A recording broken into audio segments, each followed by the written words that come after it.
que eu já estou para falar há algum tempo daqui de um tema que é. E até estava para te perguntar, tu já alguma vez mudaste de casa? Se eu alguma vez já mudei de casa. Olha, mais ou menos. Não é uma resposta, não é uma resposta Deixa-me simples. adivinhar, a meio da tua vida adicionou-se uma casa. Exatamente, foi isso que aconteceu. Pronto. Foi quando os meus pais se divorciaram. A minha mãe Exato. ficou com a É... casa.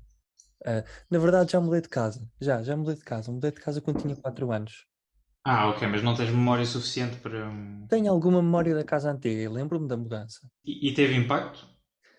Hum, lembro-me da coisa que mais me impactou foi na sala onde eu estou precisamente neste momento, em 2001, portanto eu tinha Uhum. 4 anos, foi quando nos mudámos. Eu tenho uma memória muito vívida de estar sentado nesta precisa sala, hum, e admirar o quão despojada, e o quão diferente era a acústica, do que numa sala com mobiliário e com decoração, que é aquilo que ela tem neste momento. Portanto, lembro-me muito desse impacto, de ter uma sala vazia.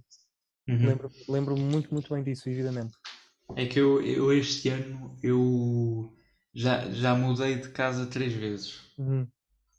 E eu perdi as minhas duas casas. Eu tinha duas casas, uma em Oeiras, uma em Oeiras, pronto, em Caracavelos, mas ali ao pé do Oeiras, e uma em Santarém. Mas perdeste em que sentido?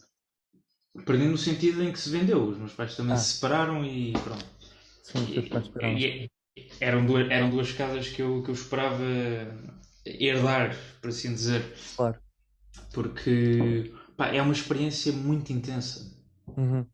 É uma coisa que eu até gostava de investigar um dia sobre isso, porque acho que foi das coisas mais difíceis que eu já tive de passar, sabes? Sim, sim, sim. Parece- Eu que sempre falei no sentido académico da questão do vínculo ao lugar. eh, E eu- experienciaste.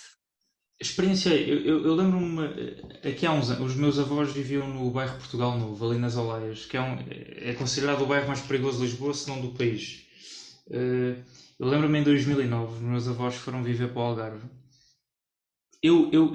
Toda a gente tinha consciência que era uma casa muito precária, muito maltratada, num sítio péssimo. A do Algarve ou a das Alaias? É das Olaias. Uhum. Eh, Que era onde eles e viviam. exatamente. E eu mesmo, que é um projeto do Manuel Vicente. Uhum. E eu mesmo assim, eu Ficaste triste. quando fiquei muito triste, porque há alguma coisa que vai para além da qualidade arquitetónica, Sem não é? dúvida, sem dúvida. Sem dúvida. E há aqui uma vertente quase espiritual, se não mesmo espiritual, Eu se diria, quisermos eu diria que falar. espiritual e emocional. Não há de Em poupar as todo, palavras. claro que sim, há uma experiência muito humana, não é? Claro. Porque é uma coisa, é quase como se parte de ti fosse arrancada. Sem Tu dúvida. habitas a casa, mas a casa também habita em ti, não é? Uhum. E, e eu tive de passar por isso 3 vezes. Eu este ano tive de deixar essas duas casas, fui viver para uma casa e depois saí dessa casa ainda para outra. Uhum. E é uma coisa que me afetou profundamente.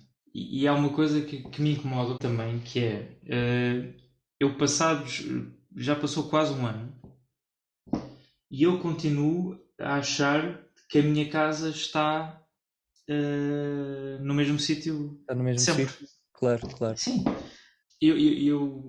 a minha grande questão no meio disto tudo é como é que uma pessoa ultrapassa isto, não é? Sim. E eu, e no meio disto tudo, a arquitetura entra aonde? Porque é assim, eu quando penso na minha morada, eu penso naquilo que envolve a minha morada, não penso na morada propriamente dita. É uma sensação estranha. Sim, sim, é. Eu, por acaso, tu fizeste uma pergunta sobre mudar de casa, mas eu como nunca tive, ou seja, tive, mas foram mais alterações que aconteceram à casa. Uma delas, que foi em 2015, numa casa que os meus avós têm em Ancião, portanto, Uhum. ali no distrito de Leiria. E aquela foi uma casa, na qual é uma casa de campo, não é? E é Sim. uma casa que, admitidamente, até tem algum interesse arquitetónico. No meio de todas as casas de imigrantes existem, de Patos Bravos, que existem à volta, aquela mantém a matriz original, que era de uma casa com muros em pedra, e que na verdade era uma taberna, Sim. em 1910 era uma taberna, e depois foi convertida em casa, portanto tem toda essa carga histórica e todas as transformações arquitetónicas pelas quais ela sofreu. A casa foi crescendo Uhum. e tornou-se, à medida que foram feitas várias alterações e adições, a casa tornou-se naquilo que era até 2015, ano em que os meus avós decidiram demolir quase metade da casa para poder expandi-la. Uhum. E quando eu fui ter com eles não me tinham preparado, por assim dizer, emocionalmente para Para essa, isso, não é? para isso. Eu quando cheguei lá, não sei se não tive quase um ataque cardíaco, mas estive lá perto, porque Pois, hum, eh, foi, só para tu veres, eu uma vez a minha mãe mudou a mobília, eu estava a vir de uma viagem longa, cheguei a casa, passei. sem dúvida, sem dúvida, e aquela parte da casa tinha sido um, um sítio onde eu tinha passado grande parte da minha infância, Uhum. onde a minha família se juntava para comer, portanto era Claro. a parte da sala de jantar, onde tinham acontecido mil e uma histórias, onde eu tinha brincado com os meus primos, onde, enfim, eu tinha realmente vivido, Pois, a parte mais feliz da minha vida que tinha sido a minha infância. E, portanto, chegar e de repente, essa parte já não existir, não é? E ter sido substituída por outra ainda por cima funcionalmente pois, menos importante e que ainda por cima muda a dinâmica da casa, porque como é maior, adiciona uma porta entre a sala de jantar e a sala de estar que antes não existia, e portanto, apesar da sala de estar continuar a ser exatamente como era e no mesmo sítio, ela tem pois, uma porta de comunicação para a nova sala de jantar, o que cria, obviamente, uma circulação a meio que antes não existia e que, portanto, altera a dinâmica da casa. sim. Portanto, só o facto de tu adicionares uma porta numa parede, onde ela não existia, para um Uhum. espaço que não existia, isso pode alterar completamente a dinâmica que tu tens na casa e, portanto, eu digo sem exagero que aquela casa onde eu nasci, onde nasci metaforicamente, não é? Porque não nasci assim, Sim, sim, sim. mas Onde vieste ao mundo, sim. onde eu vim ao mundo, já não existe, não é? E isso Sim. é uma perda grande, Inestimável. Pronto. inestimável, sem dúvida, E, que e, e poderia até, ser e, até, substituído até com mobília. e até falamos de experiências diferentes, porque aí nós estamos a falar de uma transfiguração, não é? Sim, não é exatamente De um sítio. não é um desaparecimento total, porque o sítio ainda existe, lá está. Exato. E ainda podíamos falar de uma terceira experiência que é a demolição do espaço, que é a casa desaparecer. Exato. Não sei o que é mais Tal ou doloroso. parcialmente. Claro, não sei o que é mais doloroso. A mim dói-me particularmente o facto de ser uma casa que pertence a outrem e Uhum, onde eu nunca mais, pronto, não vou dizer absolutamente, mas é o mais provável, nunca mais vou poder entrar. claro. É quase como se tivessem. Sinto-me roubado, sinto-me privado da Sim, minha sim, habitação. eu percebo a emoção e é uma emoção que até já foi estudada e que Pois, precisamente quando nós falamos do lugar e falamos da memória, não é? porque é o Quando nosso falamos, referencial. Não é? não. A nossa casa é o nosso referencial no universo. É um referencial existencial até. Eu li uma vez um pequeno livro de sociologia, que pronto, é um tema que está sempre a orbitar a arquitetura, que era de um autor que era Levi Strauss, talvez? Sim, acho que era do Levi Strauss, um antropologista e sociologista, e uma coisa que ele falava, que era justamente sobre a importância do espaço e da arquitetura na construção da identidade. Claro. Ele dizia que uma das coisas que, por exemplo, os padres jesuítas faziam quando iam para a América, portanto iam para o Brasil, um, para poderem catequizar os índios, a primeira coisa que eles faziam era destruir a aldeia deles. Porquê? Porque Epá, quando eles destruíam o espaço físico onde sim. os índios viviam, não é? Portanto, onde os índios se organizavam e que, em última instância, refletiam as hierarquias sociais, os costumes, os E a hábitos, identidade, ao fim e ao cabo, a não é? identidade, eles conseguiam mais facilmente catequizar os índios porque eles já não tinham aquela Tinham de âncora. criar outro vínculo, não é? Exatamente, e Pois. depois os padres construíam aquelas típicas cidades da América, que é foram feitas segundo ordem de Dom Filipe II de Espanha, são tem um nome, depois lembro-me que são umas cidades ortogonais que Uhum. foram obrigatórias por decreto real. Eles faziam esse tipo de apesar de Parece estarem. quase uma lavagem cerebral, não é?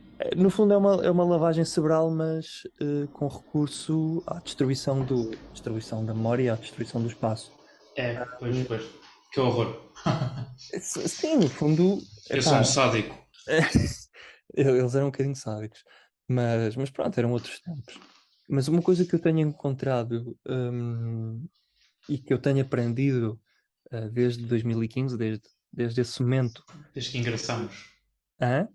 Olha, foi no verão anterior a entrarmos na faculdade, foi quando isso Uhum. aconteceu. Portanto, eu entrei assim na faculdade, com umas ideias muito malucas sobre a identidade e sobre a memória, Sim. que vinham justamente dessa experiência. Ahm, e, hum, e uma das coisas que eu tenho vindo a aprender desde então é, de uma forma até positiva e benéfica, um certo desapego às coisas materiais e ao espaço. Portanto, Sim. tenho-me Hum, convertido numa espécie de nómada, não é? ok. É uma coisa Embora eu antes me considere. incomodava, agora já não me incomoda tanto. Sim, eu pessoalmente, por exemplo, eu não tenho muito apego às coisas. Uhum, Hum, eu tenho mais apego às pessoas, mas eu curiosamente reagi muito mal à questão da habitação.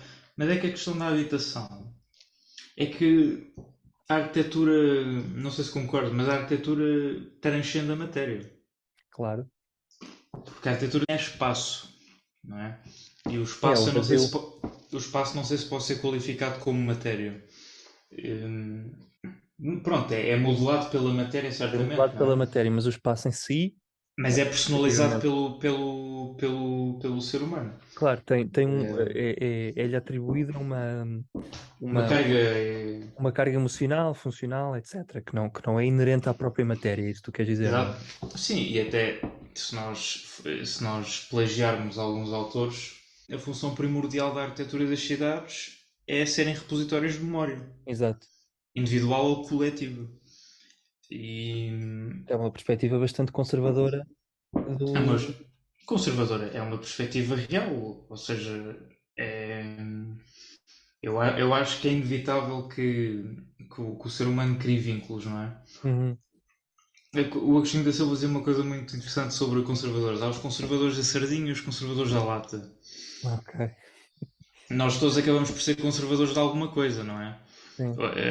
Hoje em dia, os movimentos progressistas são movimentos que já existiam há 100 anos atrás. Nós temos sempre de conservar qualquer coisa, nem que seja a nossa humanidade, não é? Sim, No dia em que nós perdermos isso, opa, ouve. sim, Mas o nosso sim, nome, a nossa ma- cara, mas eu percebo, a língua.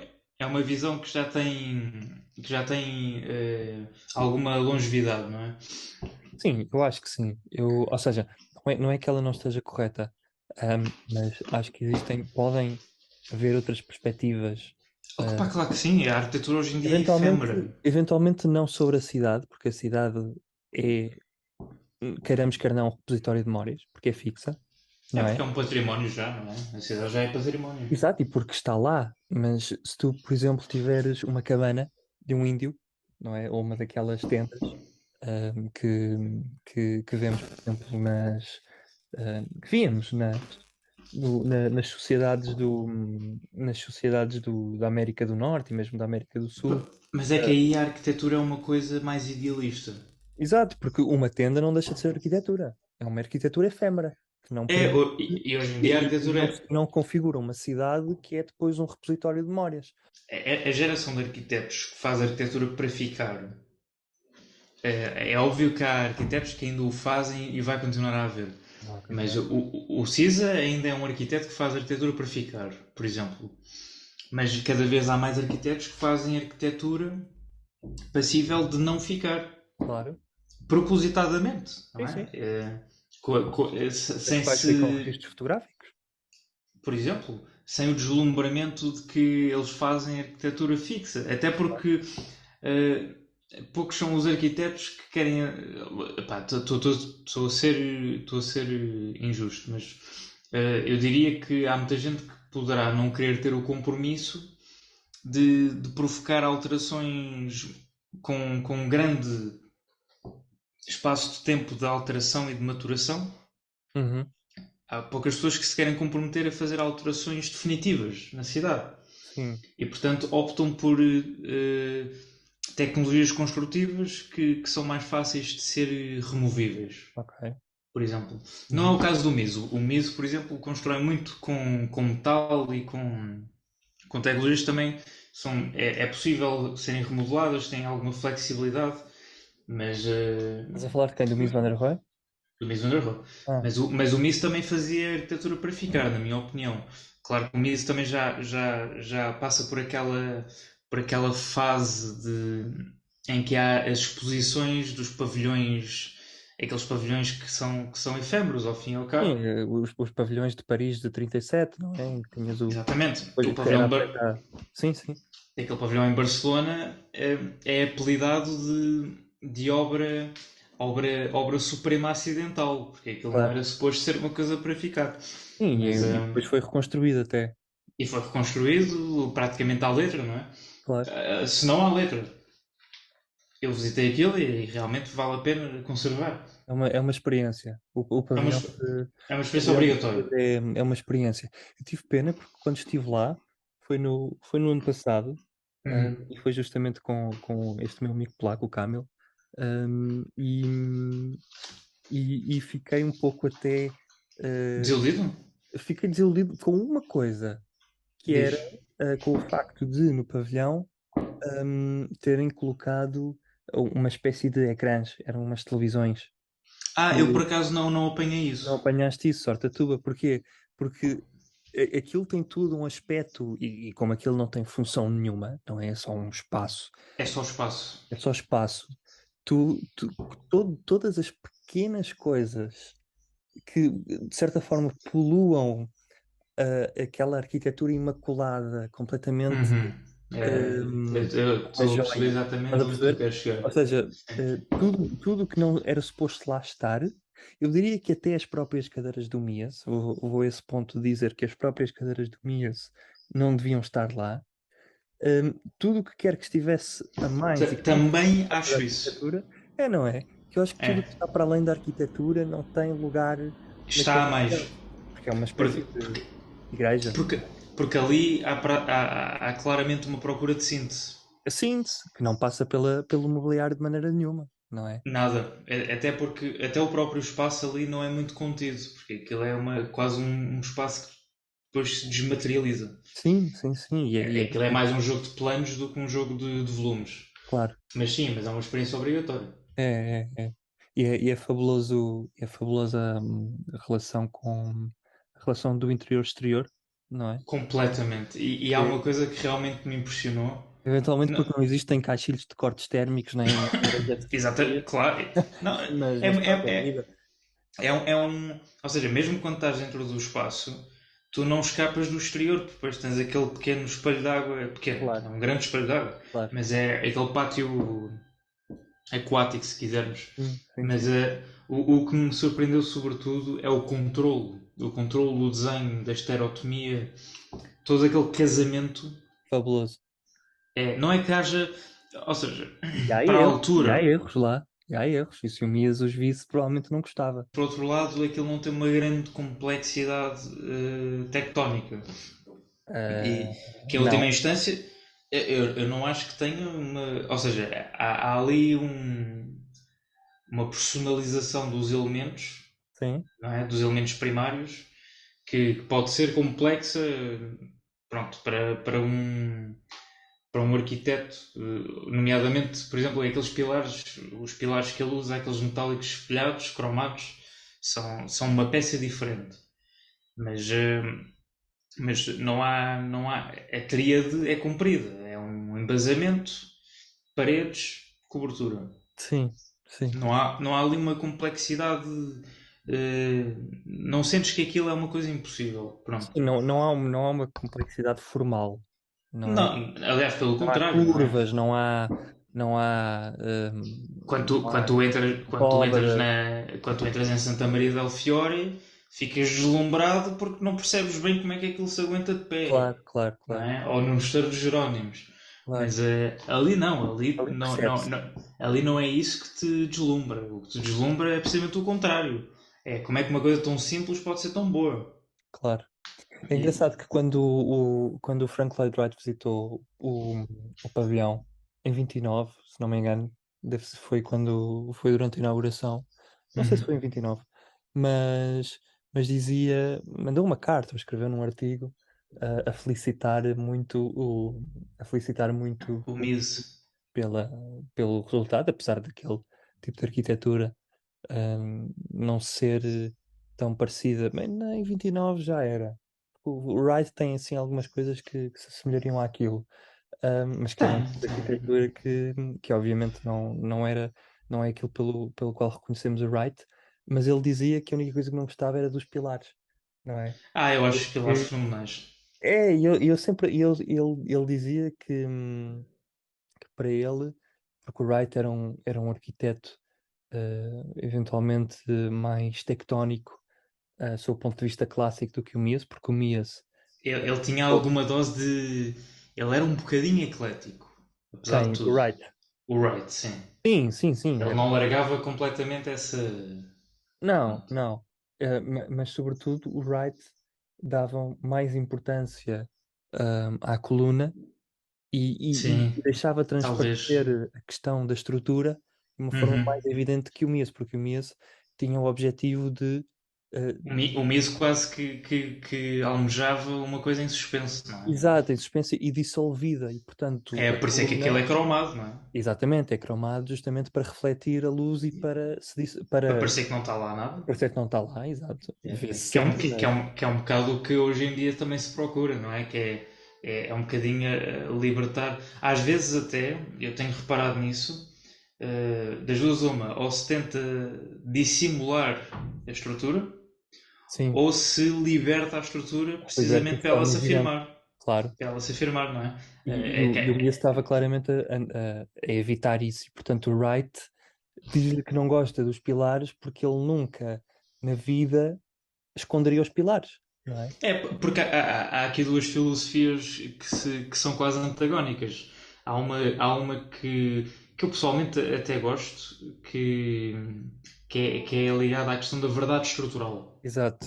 Que é uma coisa que até o Palmeiras da Rocha, na minha opinião, procurava. Sim, Tu sim, sem percebias dúvida. como tu percebias a construção da coisa e também o sustento da coisa, não Claro, é? claro. Vês o pilar, vês o tirante, Que eu vês acho que é uma o coisa, arco. quando é bem feita, é lindíssimo. Sim, porque justamente nos remete àquela questão hum, quase da engenharia, não é? Sim, sim, sim. Daquela pequena linha que separa um arquiteto de um engenheiro, não é? Ou E seja, eu até às vezes eu comparo na minha cabeça, é quase como tu quereres estudar o corpo humano através de pessoas que são bem constituídas e que são todas definidas, em que tu percebes cada músculo que compõe o corpo humano. claro que está no sítio certo e que funciona da maneira Sim, pelo exatamente. qual foi pensado. Sim, exatamente. Mas Por exemplo, uma maneira realista de representar o corpo humano em desenho é não representar cada músculo definido, não é? Claro, Mas há artistas que ainda optam por fazer figuras herculeanas precisamente porque gostam de todo o sistema de funcionamento, não é? claro, claro, gostam No de ver a Renascimento, estrutura. no Renascimento o Leonardo da Vinci nem tanto, mas também, mas o Miguel Ângelo, quando ele faz a Capela Sistina, todas as figuras são super musculadas Claro. porque há alguma beleza nesse entendimento do corpo humano como uma máquina composta de várias peças que acabam por funcionar em uníssono, não é? Uhum. Sim, sim, ou seja, são duas aproximações à arquitetura, Que são que válidas, são ambas válidas. válidas. Eu particularmente, ultimamente, tenho visto muita arquitetura suíça e arquitetura do norte da Europa. Uhum. Eventualmente um bocadinho para variar também o Sim, gosto. sim. Eu, ao contrário de ti, tu és uma pessoa que és muito mais coerente no processo arquitetónico e no teu estilo, não é? Eu Que sou um bom. bocadinho mais. Pelo menos, não sei se tens essa opinião de ti próprio, mas eu particularmente sou um pouco mais eclético e um bocadinho mais esquizofrénico, por assim dizer. Por acaso eu até te ia responder agora que eu às vezes sinto-me bastante esquizofrénico, A porque sério? Que engraçado. é porque eu às vezes eu gosto muito de matéria, mas às vezes gosto mais ou seja, da ausência de matéria, por Sim, exemplo. sim, sim. Ah, Eu é- lembro-me quando vi os teus projetos na faculdade e logo no primeiro ano, ah, quando, quando vi o, quando vi o Cubo, que foi o primeiro projeto, na qual eu claramente vi que tu eras que ias ser um grande arquiteto, porque tinhas aquele lanterninho, não é? Eu achei tudo aquilo muito puro, não é? Muito elementar, não é? E sim, depois quando tu talvez fizeste, por quando tu talvez fiz- por influência do próprio o Carrilho da próprio Graça, Carrilho da não é? Graça, claro, isso sem dúvida, porque era também uma coisa em que ele insistia. Mas Sim, depois, sim. durante toda a faculdade, tu fazias uma coisa que eu admirava sempre muito, que era que a tua ideia era sempre a mais simples, não é? Toda a gente fazia, e eu incluído, fazíamos coisas muito mais complexas, muito mais rebuscadas, mas as tuas é como se sentassem, como se pousassem, não é? Como se tivessem nascido daquilo, nascido do sítio. E isso realmente sempre me fascinou. Mas eu sempre fui mais eclético e sempre gostei eventualmente de complexidade e de contradição. Sim, sim. Eu, Hum, eu até diria que a complexidade. Para já eu tenho abraçado muito mais esta ideia do paradoxo. Claro. Porque eu acho que o paradoxo é uma coisa que tem sido evitada pela humanidade, mas eu acho que a humanidade se santifica precisamente pela questão do paradoxo, do ser Uhum. e do não ser ao mesmo tempo. Sim, tu tiveste períodos, nomeadamente no pós-modernismo, tiveste Claro, claro que sim, no claro que sim. Barroco, os próprios E- romanos faziam arquitetura paradoxal, Exatamente. não é? Claro que sim. A arquitetura romana é não tectónica. Independentemente dos motivos ou da qualidade arquitetónica, depois existe uma apropriação do espaço, não é? Pronto, e a apropriação é aquilo que sacraliza o espaço, se nós quisermos. Exatamente. Tu, mesmo que tu gostes muito da Falling Water e que aches o Sim, sim, interior da Falling exatamente. Water muito bem decorado, sentir-te-ias mais feliz a viver em tua casa do que a viver na Falling Water, admitindo que a Falling Water tem uma qualidade arquitetónica Sim, sim. infinitamente superior, não é? Claro que sim. Portanto, existe essa apropriação. E sobretudo, mais do que a arquitetura ser uma coisa sacralizável ou não, o arquiteto tem de ser, quando é necessário, o maior dos ateus ou o maior dos crentes, não é? Sem dúvida. O Cisa Vieira, que eu não sei se o Cisa Vieira tem alguma espiritualidade, temos todos, mas quando ele faz a igreja de Marco Canaveses, eh, pá, quem faz aquela igreja tem de ter algum sentido de espiritualidade, tem de ter sensibilidade, não Claro. é? Eh, Le Corbusier ah, também não acreditava, pá, também não acreditava em O, Deus. o Fez Corbusier duas obras fabulosas.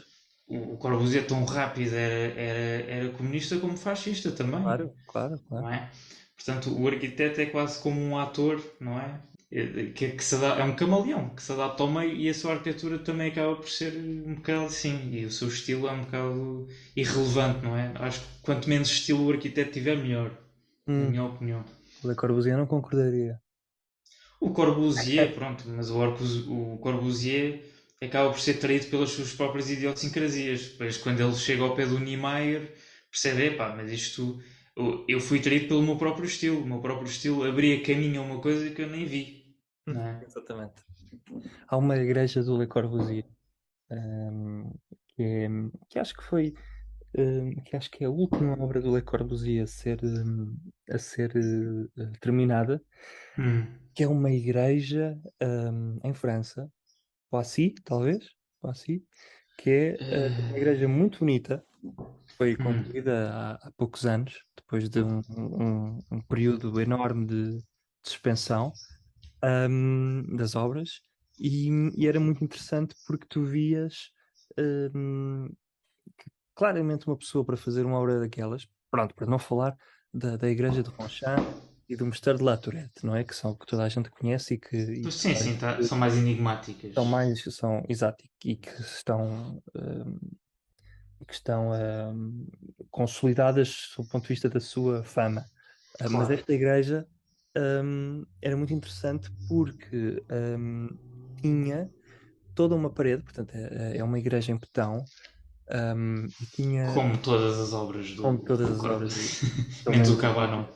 exato, mas tinha uns buracos nas paredes. Estás a falar da igreja de Firmini, aquela que tem tem assim uma monocelha na fachada. É essa mesmo, é essa mesmo. Sim, sim. É Opa, das minhas favoritas, sabes? é mentira. Mas sim, eu acho que efetivamente essa parte sagrada ou essa intuição está presente no ser humano, independentemente de ele ser Sim. crente ou não. Nós vamos sempre por tentar introduzir alguma dose de misticismo, não é? Claro, Geralmente os espaços religiosos que têm mais resultado são esses. são esses. Depois, obviamente, que há uma matriz nas diferentes tipologias. Eu, pessoalmente, dos espaços que eu mais gosto de estar são as mesquitas, porque enquanto na igreja tu percebes uma hierarquia, um percurso, na mesquita não. Na mesquita é uma coisa. A mesquita é mais difusa. Cada quadrante é equitativo. Uhum. Tirando aquelas mesquitas que são apropriações de igrejas que antes eram igrejas, pronto. Não, mas é engraçado falar disso, porque, por exemplo, a igreja de Córdoba, a mesquita de Córdoba, Epá, um exemplo espetacular, não é? mas tem justamente essa característica Uhum. de tu nunca saberes exatamente em que parte da mesquita é que tu estás, porque aquilo, como é tudo igual, Exatamente, mas acho que é estás essa a perto. ideia. É, É é, essa a filosofia, é o claro, infinito, não é? sim, E tu acabas por ter de ser tu próprio a encontrar o teu lugar. claro. Pá, eu acho que isso é uma ideia